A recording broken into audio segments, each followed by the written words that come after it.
په واتساپ کې ځان افلاین شو کړئ. د واتساپ یو د کمال والا سیټینګ. که تاسو غواړئ چې زه دې خلکو ته په واتساپ کې افلاین ښکاره شم، چې زه دې ځان افلاین کړم په واتساپ کې، نو تاسو بالکل کولی شئ یو داسې طریقه چې په هغې سره تاسو په واتساپ کې ځان افلاین ښکاره کولی شئ. بیا به خلکو ته تاسو افلاین ښکارئ.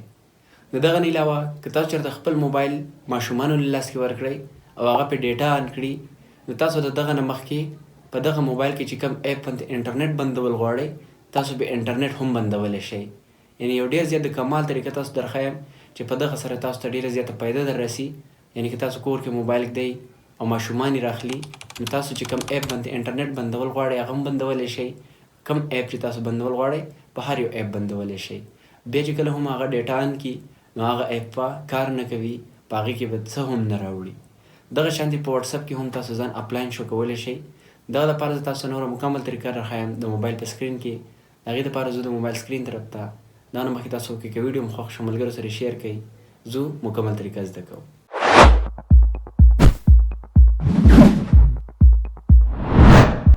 د ټول نه اول به تاسو کې رابشي په خپل موبایل کې به ګوګل راوړئ. په ګوګل کې به تاسو سرچ کړئ tik50.xyz. چې څنګه هم تاسو دغه سرچ کې اولنی ویب سایټ به راولي tik50، تاسو به څوکې په دې tik50 په کلیک واخلئ. چې کله هم تاسو په دې کلیک کړئ، دلته به تاسو بره په دې سرچ اپشن کلیک کړئ او دلته به تاسو په سرچ کې ولیکئ NET نیټ. د نیټ په ولیکئ او دا به سرچ کړئ. نیټ ګارډ هم لیکلی شئ. صحیح ده. څنګه هم سرچ کې اولنی تصویر به راواخلي، په دې به کلیک واخلئ. بالکل ویښ ته به راشئ په قلاره.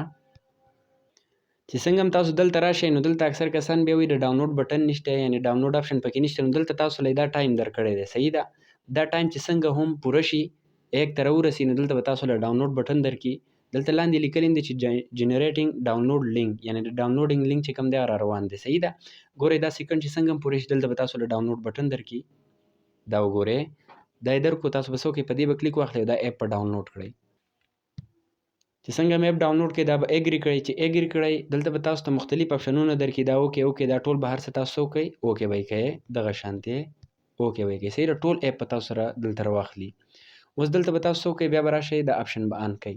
دا آپشن به کله آن کوئ چې کله هم تاسو دلته واتساپ کې ځان اپلاین شو کوئ، یا تاسو په بل یو ایپ باندې انټرنیټ بندوئ، نو تاسو به هله دا آپشن آن کوئ. اوس پر اگزامپل زه وایم چې په واتساپ کې د ځان اپلاین شو شوې، یعنې واتساپ باندې انټرنیټ بند شوې، نو دا آپشن به زه آن کړم. چې کله آن کړم، دا ډونټ آسک می اګین، ډونټ آسک اګین او بیا اوکې. دلته اوس ګورئ، دلته به دا آپشن غواړي. بس صحیح ده. بیا بیک پشئ. ټیک شو. دا آپشن آن شو. چې کله آن شو، دلته اوس تاسو په کوم ایپ باندې انټرنیټ بندول غواړئ، نو هغه تاسو بندولی شئ. پر اگزامپل زه یم چې په بینګ ایپ باندې زه انټرنیټ بند کړم، یعنې زه یم چې دا دې څوک کولاوي، چې کله څوک کولاوهي او ډیټا آن کړي، نو هغه سره به دا ایپ کار نه کوي. بیا ګورئ، ټیک شو. انټرنیټ په هغه سره بیا کار نه کوي په دې ایپ کې. صحیح ده. کوم ایپ باندې چې تاسو داسې آن کړئ که نه، نو بیا به کار نه کوي. اوس تاسو په واتساپ باندې آن کول غواړئ، ټیک شو.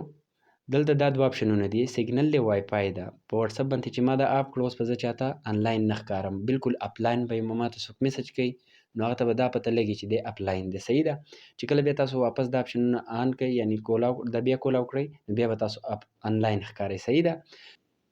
دا یو ډېر بهترین ایپ دی چې په دې سره تاسو خپل ایپ چې دی هغه محفوظ کولی شئ. یعنې تاسو ماشومانو له موبایل لاس کې ورکوئ، هغه پې بیا فیسبوک راوړي، یا یوټیوب راوړي، یا ټیک ټاک راوړي، نو تاسو د دې ځای نه په انټرنیټ په هغې باندې تاسو د دې ځای نه په هغې باندې انټرنیټ بندولی شئ. بیا به هغوی چې کله هم هغه ایپ اوپن کوي، ډیټا به هم آن وي، خو کار به نه کوي. بهترین ایپ دی. صحیح ده. په واتساپ دپاره هم تاسو دغه شانې ځان پې اپلاین شو کولی شئ. که ویډیو مو خوښ شوي ملګرو سره شیر کړئ. همدغه شانې ټپس اینډ ټریکس لپاره موږ سره کنیکټډ اوسئ. ډېره ډېره مننه. د الله په امان.